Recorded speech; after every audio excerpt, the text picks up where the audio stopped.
সম্মানিত প্রিয় হাজিরিন, আল্লাহ পাক রব্বুল আলামিন বলেছেন, লাকাদ কানা লাকুম ফি রাসূলিল্লাহি উসওয়াতুন হাসানাহ। তোমাদের জন্য জীবনের প্রতিটি ক্ষেত্রে সর্বোত্তম আদর্শ নমুনা হচ্ছে নবী মুহাম্মদুর রাসূলুল্লাহ সাল্লাল্লাহু আলাইহি ওয়াসাল্লাম। জীবনের প্রতিটি ক্ষেত্রে আদর্শ হবে নবী মুহাম্মদুর রাসূলুল্লাহ সাল্লাল্লাহু আলাইহি ওয়াসাল্লাম, আর তারই গাইডলাইন হচ্ছে পবিত্র কোরআনুল করিম। আম্মাজান আয়েশা সিদ্দিকা রাদিয়াল্লাহু তাআলা আনহাকে এক সাহাবী প্রশ্ন করলেন যে রাসূল আকরাম সাল্লাল্লাহু আলাইহি ওয়াসাল্লামের চরিত্র কেমন ছিল। আম্মাজান আয়েশা সিদ্দিকা রাদিয়াল্লাহু তাআলা আনহা প্রশ্নের উত্তরে বললেন, খুলুকু রাসূলিল্লাহি সাল্লাল্লাহু আলাইহি ওয়াসাল্লাম হাযাল কুরআন। যে রাসূল আকরাম সাল্লাল্লাহু আলাইহি ওয়াসাল্লামের চরিত্র হচ্ছে এই পবিত্র কোরআন। তার মানে এই কোরআনে যা আছে এটা হচ্ছে রাসূল আকরাম সাল্লাল্লাহু আলাইহি ওয়াসাল্লাম, এটার বাস্তব নমুনা। এই জন্য কোরআনের প্রতিটি কথাই আমাদের জন্য মানা ফরজ।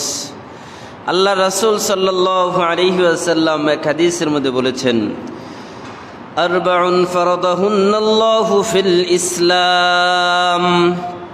আল্লাহ পাক রব্বুল আলামিন আমাদের জন্য 4টি বিষয়কে ফরজ করেছেন। বলেন সবাই, কয়টি বিষয়? ফামান জাআ বিসালাসিন লাম ইউগনিনা আনহু শাইআন কামান লা ইয়াতি বিহিন্না জামিআন। যেই ব্যক্তি এই 4টির মধ্যে 3টিকে পালন করলো, একটিকে পালন করলো না, তাহলে এই ব্যক্তি ওই ব্যক্তির মতো যে ব্যক্তি কোনো হুকুমই পালন করলো না। আল্লাহ ফরজ করেছেন কয়টি? 4টি। পালন করেছে মনে করেন 3টি, একটা পালন করে নাই। আল্লাহ রাসূল বলেন, কামান লা ইয়াতি বিহিন্না জামিআন। এই যে ব্যক্তি 3টি পালন করলো, একটিকে ছেড়ে দিল, এই ব্যক্তি হচ্ছে ওই ব্যক্তির মতো যে কোনোটাই পালন করে নাই। যে ব্যক্তি, তার মানে কি পরিপূর্ণ 4টাই পালন করতে হবে। ফরজ কয়টা বললাম? 4টার মধ্যে 2টা পালন করলে হবে, 3টা কয়টা পালন করতে হবে? 4টা। আসসালাত, 1 নম্বর ফরজ কি বলেন সবাই? 1 নম্বর ফরজ সালাত। ওয়াজ যাকাত, 2 নম্বর ফরজের নাম যাকাত। ওয়াস সিয়ামু রমাদান, 3 নম্বর ফরজের নাম রমজানের রোজা। ও হজ্জুল বাইত, 4র্থ নম্বর ফরজের নাম হজ। বলেন 4র্থ নম্বর ফরজের নাম। আল্লাহ রাসূল সাল্লাল্লাহু আলাইহি ওয়াসাল্লাম অন্য আরেক হাদিসের মধ্যে ইরশাদ করেন, বুনিয়াল ইসলামু আলা খামসিন শাহাদাতু আল্লা ইলাহা ইল্লাল্লাহ ওয়া আন্না মুহাম্মাদান আবদুহু ওয়া রাসূলুহু وإقام الصلاة وإيتاء الزكاة والحج والصوم رمضان। আল্লাহ রাসূল বলেন, ইসলামের খুঁটি 5টি। বলেন ইসলামের খুঁটি কয়টি? ইসলামের স্তম্ভ হচ্ছে 5টি। এর মধ্যে 1 নম্বর খুঁটি হচ্ছে কালিমা পড়া। কি পড়া? শাহাদাতু আল্লা ইলাহা ইল্লাল্লাহ ওয়া আন্না মুহাম্মাদান আবদুহু ওয়া রাসূলুহু। এই কথার সাক্ষী দেওয়া যে আল্লাহ পাক রব্বুল আলামিন একক অদ্বিতীয়, তার কোনো সমকক্ষ নাই, তিনি কারো মুখাপেক্ষী নন। আল্লাহ এক, এই তাওহীদে বিশ্বাসী হওয়া। কি হওয়া? তাওহীদে। এবং আন্না মুহাম্মাদুর রাসূলুল্লাহ, এবং মুহাম্মদুর রাসূলুল্লাহ সাল্লাল্লাহু আলাইহি ওয়াসাল্লাম তিনি সর্বশেষ নবী। তিনি সর্বশেষ নবী এবং আল্লাহর প্রেরিত রাসূল। এ কথা দিলে মনে প্রাণে বিশ্বাস করা, এটা হচ্ছে ঈমানের 1 নম্বর খুঁটি। 2 নম্বর ওয়া ইকামিস সালাহ, নামাজ কায়েম করা। কি করা? আর ফরজের মধ্যে প্রথম ফরজের নাম কি? নামাজ। ফরজের মধ্যে প্রথম ফরজের নাম ওয়া ইতাইজ যাকাহ। 2 নম্বর ফরজ যাকাত আদায় করা। কি করা? ওয়াল হজ্জি ওয়াস সাওমি রমাদান। 3 নম্বর হজ পালন করা। 4 নম্বর রমজানের রোজা পালন করা। তো এক হাদিসের মধ্যে আল্লাহ রাসূল বলেছেন ফরজ 4টি, আরেক হাদিসের মধ্যে আল্লাহ রাসূল বলেছেন ইসলামের খুঁটি 5টি। এখন একটা তাবু একটা ছাউনি তাঁবু তৈরি করবেন। তাঁবু তৈরি করার জন্য আপনি যদি 4টা খুঁটি 4 কোণায় দেন, তাঁবু কি উপরে থাকবে? মাঝখানটা জমিনের সাথে ধসে পড়বে না? তো মাঝখানে যখন একটা খুঁটি দেওয়া হবে তখন 4 কোণার 4টা খুঁটি কাজে লাগবে। আর যদি মাঝখানের খুঁটি না দেওয়া হয় তাহলে 4টা খুঁটি কোনো কাজে আসবে? মানুষ বসতে পারবে? বসতে পারবে না। তো এই জন্য ওই 4টা ফরজ তখন হবে যখন মাঝখানের খুঁটিটা পালন করবে। মাঝখানের খুঁটির নাম হচ্ছে তাওহীদ এবং রিসালাত। বলেন কি? তাওহীদ, তাওহীদ, রিসালাত। এক কথায় তাওহীদ মানে হচ্ছে একত্ববাদ বিশ্বাসী হওয়া, আর রিসালাত মানে হচ্ছে রাসূলের নবুয়তের স্বীকৃতি দেওয়া। আর রাসূলের নবুয়তের স্বীকৃতি দেওয়ার মানে হচ্ছে রাসূল সাল্লাল্লাহু আলাইহি ওয়াসাল্লাম যে সর্বশেষ নবী, তারপরে আর কোনো নবী দুনিয়াতে আগমন করবেন না, এ কথা দিলে মনে প্রাণে বিশ্বাস করা। আমরা বিশ্বাস করি সবাই। কাদিয়ানীরা বিশ্বাস করে না। কাদিয়ানী সম্প্রদায় তারা বলে যে আমাদের নবী মুহাম্মদুর রাসূলুল্লাহ সাল্লাল্লাহু আলাইহি ওয়াসাল্লাম সর্বশেষ নবী নয়, বরং তিনি একজন নবী ঠিক আছে, কিন্তু সর্বশেষ নবী না। এখন তাদের কথা আর আমাদের কথা কি এক? আল্লাহ পাক রব্বুল আলামিন বলেন, মা কানা মুহাম্মাদুন আবা আহাদিম মির রিজালিকুম ওয়ালাকিন রাসূলুল্লাহি ওয়া খাতামান নাবিয়্যিন। আল্লাহ রাসূল সাল্লাল্লাহু আলাইহি ওয়াসাল্লাম আমাদের নবী যে শেষ নবী, এটার একটা দৃষ্টান্ত হাদিস আল্লাহ রাসূল দিয়েছেন। আল্লাহ রাসূল সাহাবীদেরকে বললেন, ও আমার সাহাবীরা, কোন একজন বাড়ির নির্মাতা বিশাল একটা সুন্দর অট্টালিকা প্রাসাদ তৈরি করলো। এই বিশাল সুন্দর অট্টালিকা প্রাসাদ তৈরি করলো। এই প্রাসাদের সব কিছু ঠিক আছে, কিন্তু সামনে একটা ইটের জায়গা ফাঁকা রেখে দিয়েছে। এখন বলেন, এত সুন্দর বিশাল অট্টালিকা, এত কারুকার্য, কিন্তু সামনে একটা ইটের জায়গা ফাঁকা। এখন বিষয়টা কি ভালো দেখা যায়? আল্লাহ রাসূল বললেন, এই যে বিশাল অট্টালিকা, এই অট্টালিকার যে একটা ইটের জায়গা ফাঁকা আছে, ওই ইটটা হচ্ছে আমি নবী মুহাম্মদুর রাসূলুল্লাহ সাল্লাল্লাহু আলাইহি ওয়াসাল্লাম। তার মানে আমাকে দিয়ে আল্লাহ তাআলা ওই সর্বশেষ জায়গাটা পূরণ করে দিয়ে একদম খাতাম শেষ করে দিয়েছেন, সিলমোহর মেরে দিয়েছেন। বলি সুবহানাল্লাহ। আল্লাহ রাসূল হাদিসের মধ্যে বলেন, আনা খাতামুন নাবিয়্যিন লা নাবিয়্যা বা'দি। আমি সর্বশেষ নবী, আমার পরে আর কোনো নবী দুনিয়াতে আসবে? রাসূল আকরাম সাল্লাল্লাহু আলাইহি ওয়াসাল্লাম অন্য আরেক হাদিসের মধ্যে বলেছেন যে আমার পরে 30 জন মিথ্যা নবুয়তের দাবিদারের আবির্ভাব ঘটবে। কয়জন? 30 জন মিথ্যা নবুয়তের দাবিদার আবির্ভাব ঘটবে। তারা বলবে যে আমি মুহাম্মদ, আমি নবী, আমি গোলাম আহমদ, বিভিন্ন নামে তারা বলবে যে আমি শেষ নবী, নবী মুহাম্মদুর রাসূলুল্লাহ। নবী তো ঠিক মানি, কিন্তু শেষ নবী মানি না। এখন আপনারা বলেন, আপনাদেরকে যদি বলা হয় নবী মুহাম্মদুর রাসূলুল্লাহ শেষ নবী, এ কথা ঠিক না, নবী ঠিক আছে কিন্তু শেষ নবী না, এ কথা মানবেন? যদি কেউ এ কথা মানে তাহলে সে কি মুসলমান থাকবে? কারণ ইসলামের ভিত্তি হচ্ছে তাওহীদ এবং রিসালাত। তাওহীদ আর রিসালাতের মধ্যে যদি কারো সমস্যা থাকে তাহলে কি তার উপরে কোনো ইবাদত ফরজ আসবে? আসবে না। এখন আসুন আমরা আরেকটু সামনে বাড়ি। আল্লাহ পাক রব্বুল আলামিন যে ইবাদতগুলো ফরজ করেছেন এগুলো আবার 2 প্রকার। এক প্রকার ইবাদত যেগুলো হচ্ছে ইবাদতে মালি, আরেক প্রকার ইবাদত যেগুলো ইবাদতে বাদানি। মালি মানে কিছু ইবাদত তো এমন আছে যেগুলো শুধু শরীরের কসরত হয়, শরীরের কষ্ট হয়, কোনো সম্পদের সম্পর্ক নেই। আছে না এমন ইবাদত? যেমন নামাজ। নামাজ পড়তে কি কোনো টাকা পয়সা অর্থের প্রয়োজন হয়? তো এটা হচ্ছে ইবাদতে বাদানি, শুধু শরীর দিয়ে ইবাদত করা হয়। আর কিছু ইবাদত এমন আছে যেগুলো ইবাদতে মালি, যেমন মনে করেন যাকাত। যাকাতের সাথে শরীরে কোনো সম্পর্ক আছে? শরীরে কোনো সম্পর্ক নাই। যাকাতের সাথে শুধু অর্থের সম্পর্ক। কিসের সম্পর্ক? কিছু ইবাদত এমন আছে যে ইবাদতগুলোর সাথে শরীরের সম্পর্ক আছে, অর্থের সম্পর্ক আছে। যেমন হজ। বলেন, যেমন হজের মধ্যে অর্থেরও প্রয়োজন আছে এবং শরীরের কসরত, কষ্ট হয়, হয় না? দুইটা যদি সমন্বয় করা হয় তাহলে ওই ইবাদতের নাম হয় হজ। আর যদি শুধু অর্থের ব্যয় হয় সেই ইবাদতের নাম হচ্ছে যাকাত। যদি শুধু শরীরের ইবাদত হয়, সেই ইবাদতের নাম হচ্ছে সিয়াম, সেই ইবাদতের নাম হচ্ছে নামাজ। ঠিক আছে কিনা কথা? তো এখন যেহেতু কিছু ইবাদত যেটা শুধু শরীরের সাথে সম্পর্ক, যেমন বলেন নামাজ, রোজা, নামাজ এর সাথে শুধু শরীরের সম্পর্ক, অর্থের প্রয়োজন আছে। আর কিছু ইবাদত যেটার সাথে শুধু অর্থের সম্পর্ক, যেমন জাকাত, বলেন কি? যেমন জাকাত, যাদের উপরে আল্লাহ সম্পদ দিয়েছেন শতকরা 40% ওই হিসাবে জাকাত দিয়ে দিবে। তাহলে এখানে শুধু শরীরের কোনো সম্পর্ক নাই, শুধু অর্থের সম্পর্ক। আর একটা মাত্র ইবাদত যেখানে অর্থেরও প্রয়োজন, শরীরেরও প্রয়োজন, ওই ইবাদতের নাম কি? সবাই বলেন, সবাই বলেন, হজ। এখন হজ কি সবার উপরে ফরজ? সবার উপর ফরজ না। এবং হজ কতবার ফরজ? একাধিকবার নাকি একবার? একবার। বলেন কয়বার? কয়বার? একবার। সবার উপরে না। আল্লাহ যাদেরকে সম্পদ দিয়েছেন তাদের উপরে হজ ফরজ। কতটুকু সম্পদ?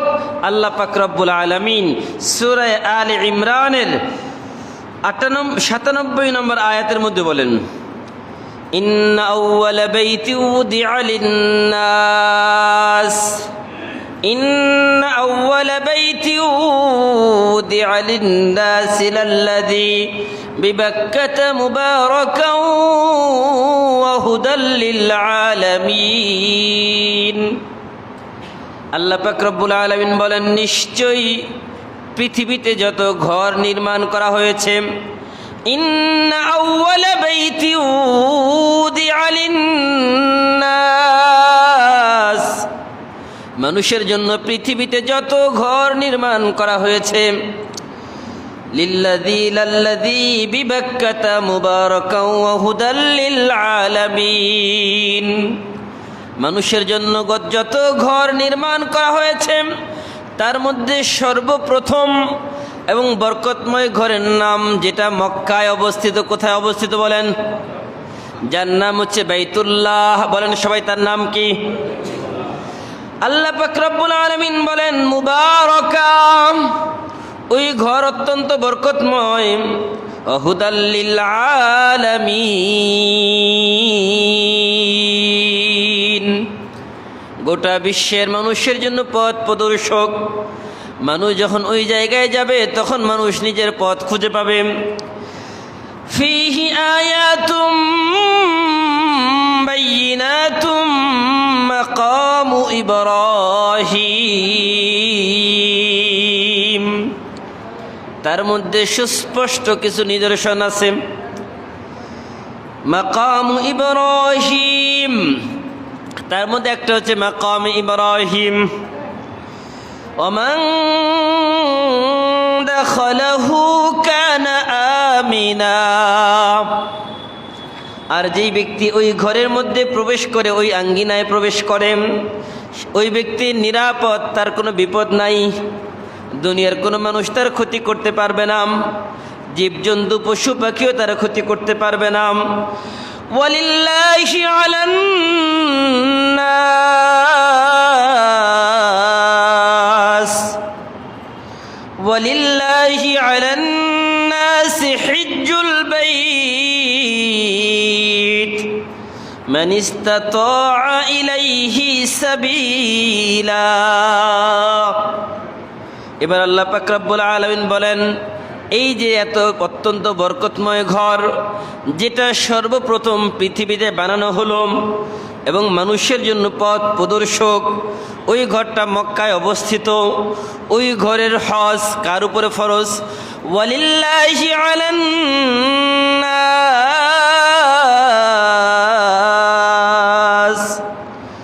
আল্লাহ পাক রব্বুল আলামিন জানিয়ে দিলেন ওই ঘরের হজ ওই ব্যক্তির উপরে ফরজ, মান ইসতাতাআ ইলাইহি সাবিলা, যে ওই জায়গায় যাওয়ার মতো সক্ষমতা রাখে। এই যেই ব্যক্তি ওই জায়গায় যাওয়ার সক্ষমতা রাখে, এই যে সক্ষমতা বলতে কি বোঝায়? শারীরিক সক্ষমতা এবং আর্থিক সক্ষমতা দুইটাই। এখন কোনো ব্যক্তির টাকা তো অনেক আছে কিন্তু সে চলতে ফিরতে পারে না, তাহলে তার উপরে কি হজ ফরজ? কেন? সে তো শারীরিকভাবে অক্ষম। এখন আরেকটা কথা আছে, ওই ব্যক্তি শারীরিকভাবে সক্ষম ছিল, থাকা অবস্থায় যায় নাই, টাকাও ছিল, বয়সটা এমন হয়ে গেছে এখন সে অক্ষম। এখন বলেন তাহলে তার উপরে কি হজ ফরজ না ফরজ? ফরজ কিনা? অবশ্যই ফরজ। কেন? সে তো সক্ষম ছিল, যখন সক্ষম ছিল তখন থেকেই তার উপরে হজ ফরজ হয়ে আছে, কিন্তু সে যায় নাই, দেরি করেছে। এখন দেরি করার কারণে সে অক্ষম হয়ে গেছে। এখন দোষ কি আল্লাহর নয় বান্দার? কেন? তোমার উপর অনেক আগেই হজ ফরজ। এখন আমি আপনাদেরকে জিজ্ঞাসা করি, এখানে কি আছে যে বয়স কম হলে হজে যাওয়া যাবে না, এমনটা আছে নাকি? বলেন সবাই, আছে? মেয়ে বিয়ে না দিলে হজে যাওয়া যাবে না, আছে নাকি? ছেলের কেরিয়ার না করলে হজে যাওয়া যাবে না, আছে নাকি? এমন আছে? আমাদের সমাজে আছে না? ওই যে মেয়েটার বিয়ে না দিলে কি হজে যাওয়া যায়? ছেলেটা এখনো কোনো গতি করতে পারলাম না, এখন কি হজে যাওয়া সম্ভব? মানে নানান অজুহাত সামনে। আবার বলে হুজুর এখনো দাড়ি কাঁচা, এখন যদি হজ করে আসি তাহলে তো ব্যবসা বাণিজ্য করি, কত জোর ঝামেলা আছে, তখন তো ঝামেলা করা যাবে না, এই জন্য আরেকটু দেরি করি, একটু সাদা হোক, আছে না এমন?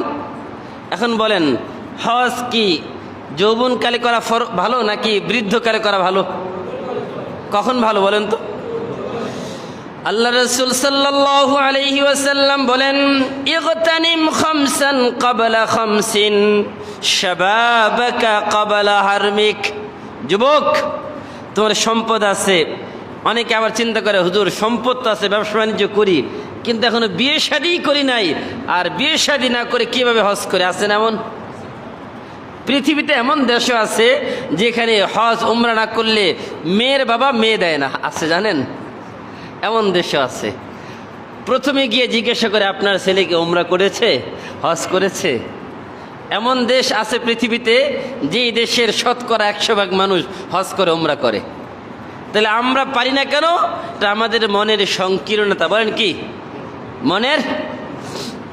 যুবক মানুষ অনেক সম্পদের মালিক, বিয়ে শাদী করে নাই, চিন্তা করে হুজুর এখনো বিয়েই করলাম না, বিয়ে ফরজ কাজ। আরে বিয়ে ফরজ করে তো পরের বিষয়, প্রথম ফরজ তো হলো তোমার উপর হজ। ফরজ কয়টা বললাম বলেন তো? বলেন কয়টা? 4টার মধ্যে কি বিয়ে আছে নাকি? বিয়ে পর্যায়ক্রমে ফরজ, প্রথমে ফরজ না, প্রথমে নফল, সুন্নত, মুস্তাহাব, ওয়াজিব, এরপরে চূড়ান্ত পর্যায়ে গেলে ফরজ। কিন্তু ডাইরেক্ট ফরজ কয়টা বলেন? বলেন কয়টা? তাহলে ডাইরেক্ট ফরজ আগে নাকি যেটা স্তরে স্তরে আসে ওইটা আগে? একটা পর্যায়ক্রমে একটা সিঁড়ি বেয়ে বেয়ে উপরে উঠে, আরেকটা ডাইরেক্ট ওই জায়গায় পৌঁছায় দেয়, তাহলে কোনটা ফরজ? তো এই জন্য হজের জন্য বয়সের কোনো নির্ধারিত আছে? আছে। কত বয়স? প্রাপ্তবয়স্ক বালেগ হলেই ব্যাস হবে। যারা অপ্রাপ্ত বয়স্ক নাবালেগ তাদের উপর হজ ফরজ না। যদি পাগল হয় তাহলে তার উপর হজ ফরজ না। সুস্থ মস্তিষ্ক সম্পন্ন হতে হবে এবং শারীরিক সক্ষমতা থাকতে হবে। এখন যেই ব্যক্তি মনে করেন শরীর সুস্থ থাকা অবস্থায় হজ ফরজ হয়েছে, হজ ফরজ হওয়ার পরে আদায় করে নাই, এখন সে অক্ষম হয়ে গেছে, এখন তার হজ পালন করা লাগবে না লাগবে না? কি বলেন? লাগবে না লাগবে না? তাহলে এখন সে কি করবে? সে বদলি হজ করাবে। কি করাবে বলেন? কি করাবে? এমন লোকের দ্বারা করাবে যে এটার ব্যাপারে ভালো পারদর্শী। এমন কাউকে দিয়ে করাবে না যে নিজেই জানে না হজ কি জিনিস। আছে না এমন? আবার এমন অনেকে আছে আমি দেখেছি, যে নিজের বাবার হজ ছেলে করতে গিয়েছে। কেন? ছেলে তো নিজেরও হজ ফরজ না, এখন কিন্তু ছেলের উপরও হজ ফরজ, বাবার উপরও হজ ফরজ দেখা গেল। এখন যেই হজ ফরজ যার উপরে আছে তাকে যদি আপনি হজ ফরজ আদায় করান, তাহলে সে নিজেরটা করবে না আপনারটা করবে বলেন তো? আপনার উপর হজ ফরজ, আরেকজন আপনাকে দায়িত্ব দিয়েছে যে ভাই আমার হজটাও পালন করবেন, আপনি আদায় করে দিবেন। এখন তার নিজের উপরেই তো ফরজ হয়ে আছে, এখন আপনারটা সে পালন করবে নাকি নিজেরটা করবে বলেন? কারটা করবে? কথা বুঝলেন না আমার? এমন হয় কি না? ভালো খুঁজে যে কে যাবে এই বছর হজ করতে, আচ্ছা অমুক যাবে, আচ্ছা ওই আবদুল্লাহর কাছে গিয়ে বলে যে ভাই আপনি তো হজে যাবেন, জি, তাহলে আপনি আমার হজটা আগে আদায় করবেন। আচ্ছা বলেন হজ কয়টা পালন করা যায়? কয়টা? উমরা করা যায়, একাধিক উমরা করা যায়, কিন্তু হজ তাহলে এক সফরে কয়টা হজ হয়? তাহলে এমন কাউকে বদলি হজের জন্য পাঠাতে হবে যেই ব্যক্তি হজ সম্পর্কে সক্ষম, জানে ভালো এবং তার উপর হজ ফরজ না, এমন ব্যক্তিকে পাঠালে তাহলে সে নিজেরটা না আপনারটাই পালন করবে, আপনারটাই আদায় করবে, ঠিক কিনা ভাইরা আমার? এই জন্য হজের ব্যাপারে আল্লাহ পাক রব্বুল আলামিন এর পরের অংশে বলেছেন যে ব্যক্তি সক্ষমের মধ্যে কি মেয়ের বিয়ে দিতে হবে এমন কোনো কিছু আছে নাকি? যে না মেয়েটা বড় হোক, বিয়ে দেই, এরপরে হজে যেতে হবে। আপনি বলেন আচ্ছা আপনার মেয়ে বড় হতে হতে আপনার হায়াত থাকবে, এই গ্যারান্টি আপনাকে কে দিল? আপনি বলেন ফজরের ওয়াক্ত যখন হয়, জোহরের আস্তে আস্তে কি ফজরের ওয়াক্ত থাকে? জোহরের ওয়াক্ত যখন আসে, আসরের ওয়াক্ত আসলে কি জোহরের ওয়াক্ত থাকে? তার মানে কি একটা আসলে আরেকটা কী হয়ে যায়, কাজা হয়ে যায়। তার মানে যে আপনার উপরে মনে করেন 2020 সালে হজ ফরজ হয়েছে। কয় সালে? 2020 সালে হজ ফরজ হয়েছে। এখন আজকে 2025 সাল। এই যে আপনি গত 5টা বছর হজ পালন করেন নাই, এর গুনাহ আছে না নাই? কি বলেন, গুনাহ আছে না নাই? আপনার আমলনামায় কিন্তু গুনাহ লেখা হইতেছে। কেন? আপনি একটা ফরজ কাজকে দেরি করতেছেন। কারণ আপনি ভাবতেছেন আরেকটু যাই, আরেকটু ব্যবসাটা ভালো হোক। আরে ভাই, ব্যবসা যে খারাপও হতে পারে এই গ্যারান্টি আছে না নাই? কারণ হজে গেলে দুনিয়াবি লাভ আছে, উখরবি লাভ আছে। দুনিয়াবি লাভটা কি এটা পরে বলবো শেষে একদম। এবং হজে গেলে যে পরকালের লাভ আছে এটা কি, এটা তো বলতে আছি, কিন্তু দুনিয়াবি কিছু লাভ আছে। এই লাভটা শুনলে আশা করি অনেকে আগ্রহী হতে পারে, এই জন্য এটা সবার শেষে বলবো।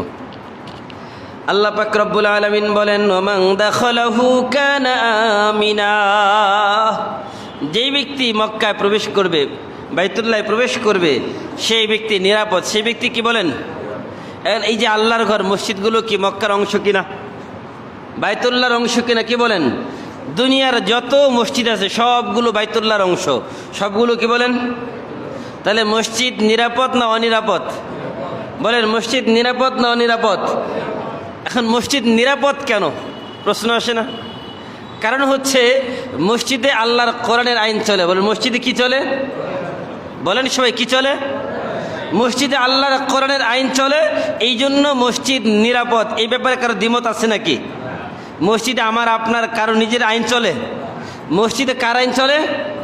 কোরআনের আইন। মসজিদ যদি আল্লাহর আইনের কারণে নিরাপদ হয়, তাহলে এই কোরআনের আইন যদি সমাজের মধ্যে চালানো হয়, তাহলে সমাজ নিরাপদ হবে না? হবে না? মনে হয় হবে না।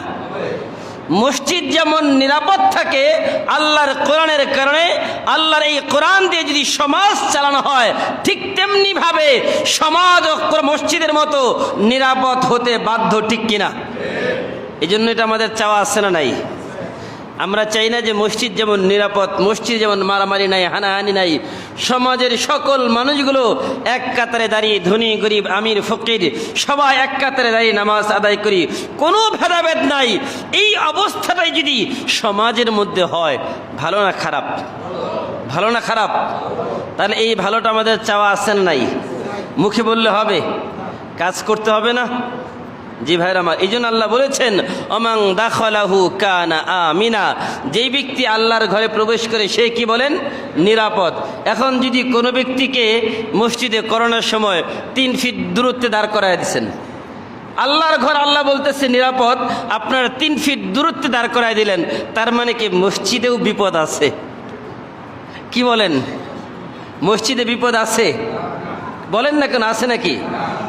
আল্লাহ বলতেছে নিরাপদ, আমরা অনিরাপদ বানিয়ে দিলাম। তাহলে আল্লাহর কথা ঠিক না আমাদের কথা ঠিক? কোনটা ঠিক?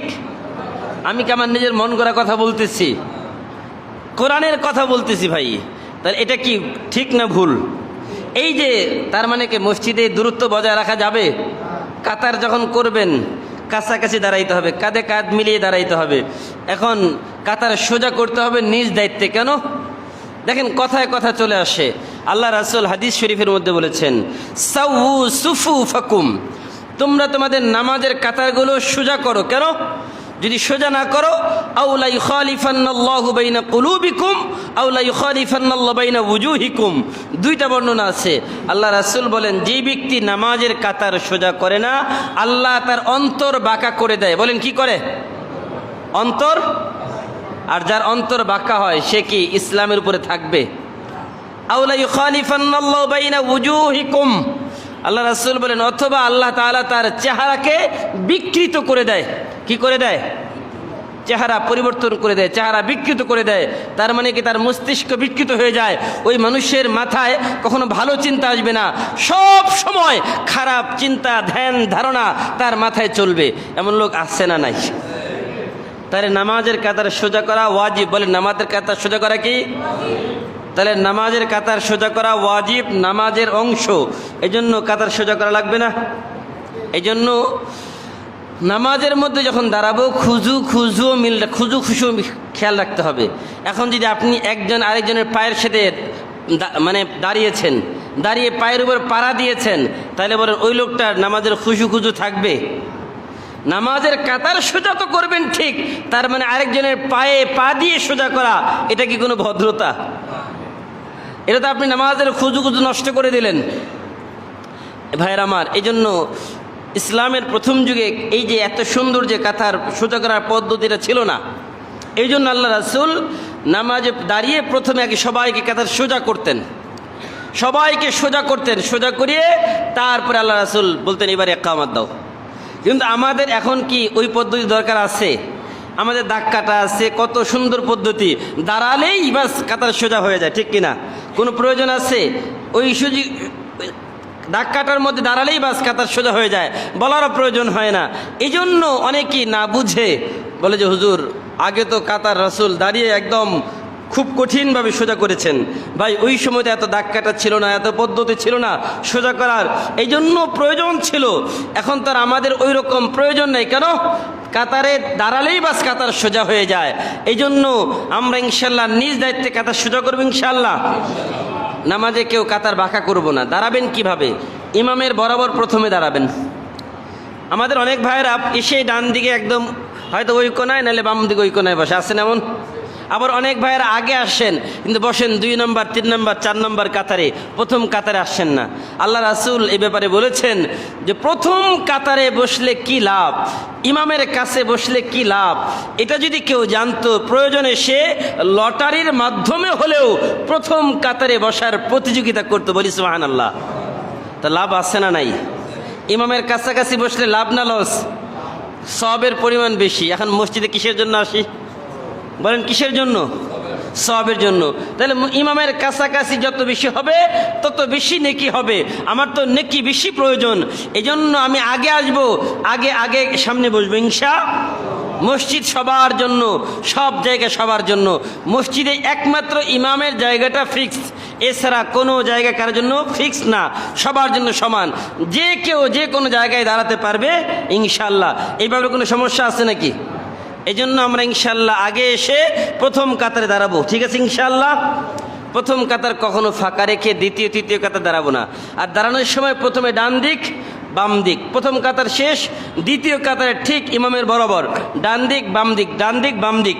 এরপর তৃতীয় কাতার ডান দিক বাম দিক, চতুর্থ কাতার, এই একই নিয়মে পুরা মসজিদ। এইভাবে কাতারগুলো আমরা ঠিক করবো ইনশাআল্লাহ। জি, যেটা বলছিলাম যে আল্লাহ পাক রব্বুল আলামিন বলেছেন ওমান কাফারো, যেই ব্যক্তি এই যে আল্লাহর হুকুম বিধান হজ ফরজ, এই বিধানকে অমান্য করে আল্লাহর এই আদেশকে অস্বীকার করলো, সে কুফরি করলো। সে কি করলো বলেন?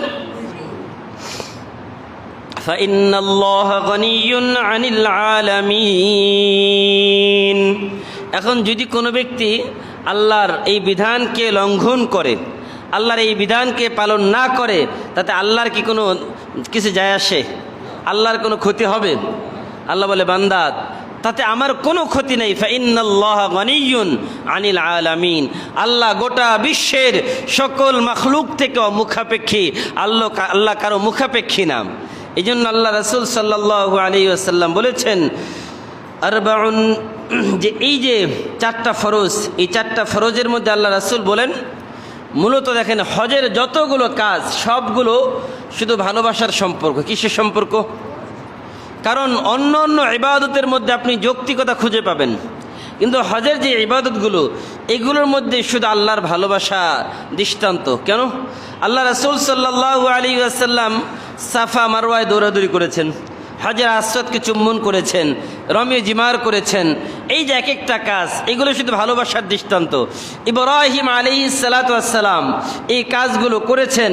ইব্রাহিম আলাইহিস সালাতু ওয়াস সালাম আল্লাহর খলিল ছিলেন, আল্লাহর বন্ধু ছিলেন, আল্লাহর দোস্ত ছিলেন। আর আল্লাহর দোস্ত আল্লাহকে খুশি করার জন্য, তার প্রিয় মাহবুবের জন্য এই কাজগুলো করেছেন।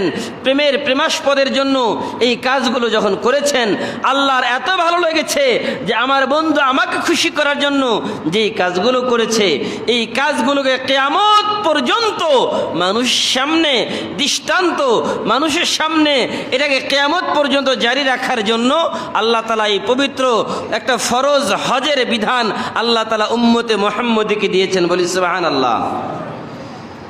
আম্মা জানা আয়েশা সিদ্দিক রাদিয়াল্লাহু তাআলা আনহা থেকে বর্ণিত, তিনি বলেন, ইন্নামা জুইলাত তাওয়াফু ফিল বাইত ওয়া বাইনাস সাফা ওয়াল মারওয়া ওয়া রামুল জিমার ওয়াল ইকামাতি যিকরিল্লাহ। আল্লাহ রাসূল বলেন, এই যে বাইতুল্লাহর তাওয়াফ এবং সাফা মারওয়ায় দৌড়ানো, সাই করা এবং রমি জিমার কঙ্কর নিক্ষেপ করা, লি ইকামাতি যিকরিল্লাহ, এই সব কিছু একমাত্র আল্লাহকে স্মরণ করার জন্য। বলেন, কাকে স্মরণ করার জন্য? আর আমাদের মাহবুব, ভালোবাসার পাত্রকে বলেন কে? আল্লাহ। আল্লাহর হাবিব সাল্লাল্লাহু আলাইহি ওয়াসাল্লাম বলেন, যেই ব্যক্তি একমাত্র আল্লাহর জন্য দুনিয়াতে কাউকে ভালোবাসবে, আল্লাহর জন্য কারোর সাথে সম্পর্ক রাখবে, আল্লাহর জন্য কারোর সাথে সম্পর্ক ছিন্ন করবে, অথবা আল্লাহর জন্য কারোর সাথে সম্পর্ক নষ্ট করবে, আল্লাহ পাক রব্বুল আলামিন ওই ব্যক্তির উপরে খুশি হয়ে কিয়ামতের ময়দানে আল্লাহ পাক রব্বুল আলামিন ওই ব্যক্তির জন্য জান্নাতের ফয়সালা করে দিবে। বলি সুবহানাল্লাহ। এই জন্য হজের যতগুলো কাজ, সবগুলোর মধ্যে শুধু ভালোবাসার প্রকাশ। عن زيد بن أسلم النبي قال سمعت عمر بن الخطاب رضي الله عنه يقول في مر رمضان والكشف عن المناكب وقد أطاق الله الإسلام ونفى الكفر وأهله ومع ذلك لا ندعو شيئا كنا نفعله على عهد رسول الله صلى الله عليه وسلم। হযরত উমর রাদিয়াল্লাহু তাআলা বলেন, আমি রাসূল আকরাম সাল্লাল্লাহু আলাইহি ওয়াসাল্লামকে দেখেছি যে রাসূল সাল্লাল্লাহু আলাইহি ওয়াসাল্লাম কাঁধ ঝুলিয়ে ঝুলিয়ে হাঁটতেন যখন তিনি সাই করতেন, একটু দৌড়ের উপরে থাকতেন, এবং তিনি এই যে কাজটা করতেন, এটা হাজী হিসাবে যে করেন একমাত্র রাসূলের সাথে মিল রাখার জন্য, অন্য কোনো কারণে না। আর এটা কেন? রাসূলের প্রতি ভালোবাসা, রাসূলের প্রতি আন্তরিকতা, মহাব্বত, এটাই একমাত্র কারণ, অন্য কোনো কারণ না। আল্লাহ রাসূল সাল্লাল্লাহু আলাইহি ওয়াসাল্লাম বলেন, আন্নাহু জাআ ইলাল হাজার ফাকাব্বালাহু ফাকালা ইন্নী আ'লামু আন্নাকা হাজারুন। হযরত আবিদ ইবনে রাবিয়া রাদিয়াল্লাহু তাআলা থেকে বর্ণিত, তিনি বলেন যে তিনি হজরে আসওয়াদের কাছে আসলেন এবং এই হজরে আসওয়াদকে চুম্বন করলেন। ফাকালা, তিনি বলেন, ইন্নী আ'লামু আন্নাকা হাজারুন, তিনি বললেন যে আমি জানি তুমি একটা পাথর, লা তানফাউ ওয়ালা তাদুররু, তুমি কারো ক্ষতিও করতে পারো না, তুমি কারো উপকারও করতে পারো না। লাউলা আন্নী রাআইতু রাসূলুল্লাহি সাল্লাল্লাহু আলাইহি ওয়াসাল্লাম ইউকাব্বিলুকা মা কাব্বালতুক। আল্লাহ রাসূলের সাহাবী উমর বলেন, আমি যদি রাসূলকে তোমাকে চুম্বন করতে না দেখতাম তাহলে আমি কখনোই তুমি পাথরকে চুম্বন করতাম না। কেন? আমি আমার রাসূলকে দেখেছি তোমাকে চুম্বন করতে, এই জন্য আমি তোমাকে চুম্বন করি। আল্লাহ রাসূল সাল্লাল্লাহু আলাইহি ওয়াসাল্লাম আরেক হাদিসের মধ্যে বলেন, ইস্তাকবালা রাসূলুল্লাহ সাল্লাল্লাহু আলাইহি ওয়াসাল্লাম আল হাজার ثم يدع شفتيه عليه يبكي طويلا ثم التفت فإذا هو بعمر بن الخطاب يبكي فقال عمر ها هنا تسكب العبرات। রাসূলুল্লাহ সাল্লাল্লাহু আলাইহি সাল্লাম হজরে আসওয়াদের দিকে মুখ করলেন, তারপরে তার উপর পবিত্র ঠোঁট এমনভাবে লাগালেন, চুম্বন করলেন এবং দীর্ঘ সময় পর্যন্ত কান্না করলেন। আর এই সময় ওমর রাদিয়াল্লাহু তাআলা আনহু তিনিও কান্না করতেছেন। তখন আল্লাহ রাসূল বলেন, ওমর, এই হজরে আসওয়াদকে চুম্বনের সময় কান্না করো বেশি বেশি, কারণ এই সময় যে দোয়া করা হয় আল্লাহ তাআলা ওই চোখের পানির বদৌলতে ওই দোয়া আল্লাহ কবুল করে ফেলে। সুবহানাল্লাহ। সম্মানিত ভাইরা, শুধু তাই না, হজ এমন একটি ইবাদত যে ইবাদত নিয়ে আল্লাহ তাআলা ফেরেশতাদের সাথে গর্ব করেন। কি বলেন? إذا كان يوم عرفة فإن الله تبارك وتعالى يباهي بهم الملائكة فيقول انظروا عبادي أتوا شعبا غبرا صاحين من كل فج عميق أشهد أني قد غفرت لكم। আল্লাহ পাক রব্বুল আলামিন ইয়াউমে আরাফা, আরাফার দিন ফেরেশতাদেরকে লক্ষ্য করে বলেন, ওর ফেরেশতারা দেখো দেখো আমার বান্দাদের দিকে তাকাও।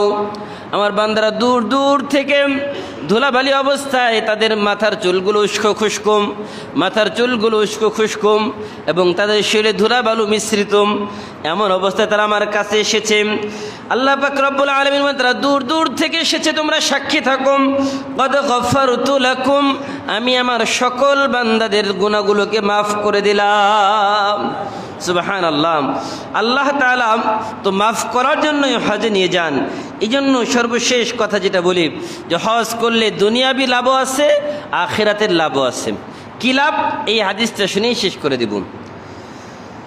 হযরত ইবনে মাসউদ রাদিয়াল্লাহু তাআলা আনহু থেকে বর্ণিত, রাসূল সাল্লাল্লাহু আলাইহি ওয়াসাল্লাম ইরশাদ করেন, তাবিউ বাইনাল হজ্জ ওয়াল উমরাহ ফাইন্নাহুমা ইয়ানফিয়ানিল ফাকর ওয়ায যুনুব কামা ইয়ানফিল কিরু ওয়া খুবসাল হাদিদ ওয়ায যাহাবি ওয়াল ফিদ্দা। হযরত ইবনে মাসউদ রাদিয়াল্লাহু তাআলা আনহু থেকে বর্ণিত, তিনি বলেন রাসূল সাল্লাল্লাহু আলাইহি ওয়াসাল্লাম ইরশাদ করেন, তোমরা হজ এবং উমরাহ, যেটাকে হজ্জে তামাত্তু বলে। হজ তিন প্রকার। বলেন হজ কয় প্রকার? একটা হজ্জে কিরান, হজ্জে তামাত্তু, হজ্জে ইফরাদ। হজ্জে ইফরাদ বলা হয় শুধু হজের নিয়ত করা, যখন ইহরাম বাঁধবে, ইহরাম বাঁধার সময় শুধু হজের নিয়ত করা, এটাকে বলা হয় হজ্জে ইফরাদ। আরেকটা হচ্ছে হজ্জে কিরান, হজ এবং উমরা দুইটার একসাথে ইহরাম বাঁধার সময় নিয়ত করা। আরেকটা হচ্ছে হজ্জে তামাত্তু, হজের নিয়ত আলাদা, কিরান এবং উমরার নিয়ত আলাদা, এটাকে বলা হয় হজ্জে তামাত্তু। তার মানে আপনি হজ উমরা করলেন, উমরা করার পরে আবার হালাল হয়ে গেলেন, আবার আপনি যখন হজ পালন করবেন তখন আবার ইহরাম বাঁধবেন, ইহরাম বেঁধে আপনি হজের কাজ সম্পূর্ণ করবেন।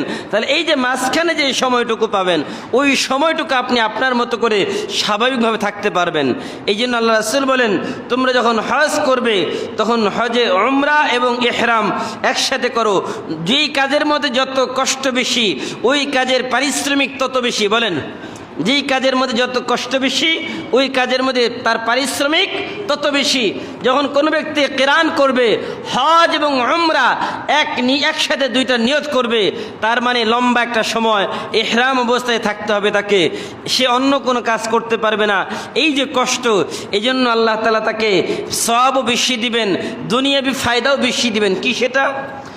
فإنهما ينفيان الفقر والذنوب। যদি কোনো ব্যক্তি হজ এবং উমরা একসাথে পালন করে, আল্লাহ পাক রব্বুল আলামিন এক নম্বরে তার দারিদ্রতা দূর করে দিবেন। সুবহানাল্লাহ। বলেন কি করবেন? কথা বলেন না, কি করবেন? দারিদ্রতা দূর করে দিবেন, অভাব অনটন দূর করে দিবেন, বিপদগ্রস্ত আল্লাহ বিপদ দূর করে দিবেন, ঋণগ্রস্ত ঋণ পরিশোধের আল্লাহ ব্যবস্থা করে দিবেন। কিভাবে দিবেন এটা আল্লাহ জানেন। ওয়াযুনুব, দুই নাম্বার, আল্লাহ ওই ব্যক্তির পিছনের জীবনের সকল গুনাহগুলো মাফ করে দিবেন। সুবহানাল্লাহ। কামা ইয়ানফিল কিরু খুবসাল হাদিদ ওয়ায যাহাবি ওয়াল ফিদ্দা, বলতেছে কয় যেমনি ভাবে রাত, এটা দিয়ে মানুষ লোহার মরিচা দূর করে, যেমনিভাবে স্বর্ণকার আগুন দিয়ে স্বর্ণের মরিচা দূর করে, স্বর্ণকার যেমনিভাবে স্বর্ণ রূপের এগুলোর যে মরিচা দূর করে, এগুলোকে আলাদা করে কোনটা আসল স্বর্ণ কোনটা নকল স্বর্ণ, এইগুলো যেমন আগুনের মাধ্যমে স্বর্ণকার করে, ঠিক তেমনিভাবে আল্লাহ তাআলা হজের মাধ্যমে বান্দার দারিদ্রতা দূর করে দিবে। বলি সুবহানাল্লাহ। বান্দা আল্লাহ তাআলা বান্দার গুনাহ মাফ করে দিবেন। ওয়ালাইসা লিল হাজ্জাতিল মাবরুরি সওয়াবুন ইল্লাল জান্নাহ। আর একমাত্র হজ্জে মাবরুর, একমাত্র আল্লাহর কাছে যে হজটা কবুল হয়, আর ওই কবুল হজের সওয়াব একমাত্র জান্নাত। বলি সুবহানাল্লাহ।